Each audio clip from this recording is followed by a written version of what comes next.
And I think in framing this issue, we accept that the challenge is not religion itself, but its political misuse.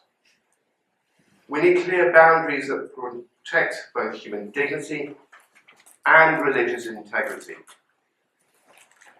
I've just contributed to a book on faith in the UN Human Rights Treaty system, along with special rapporteurs and others. I was asked to focus on the Universal Declaration of Human Rights. I got really embedded into the religious history of its contributors, into the idea that religion was a good thing. It was one of the four freedoms, and it could only produce good for society if it was allowed to flourish freely.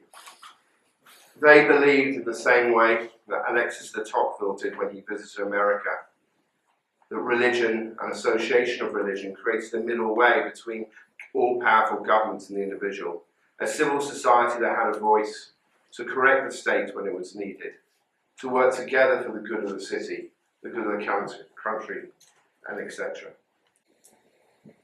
I've read through the principles of this treaty, and the treaty itself must prevent political exploitation of religion.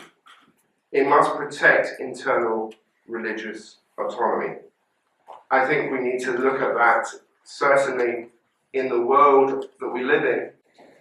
So I think what we should do here is look at a compact between faith communities and civil society, and build on that compact, and within that compact, everything that's in your declaration, Salah, for sure, but have it here as this Westminster Declaration, and build on that to have a declaration, or even a basic principles of the UN. Don't overbroad definitions of harmful practices. Also protect interference from the state from legitimate religious practices, circumcision, different methods of prayer, dietary law. Monitor mechanisms becoming surveillance tools, and for goodness sake, do not weaken the protection of the religion's prophetic voice. More than ever, in terms of social media, in terms of damage to young people today, both in the West but also across the world, we need a religious voice, and we need to get that to act together. I say come together, and I will end with a quote from my teacher, Rabbi Jonathan Sachs. Defend a country, you do not need an army.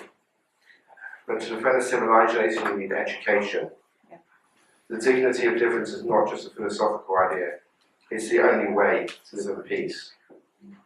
If we don't move forward with this, the danger is not only religion capturing politics, but politics quietly weaponizing and taking over religion for their own political power and misuse. Thank you very much.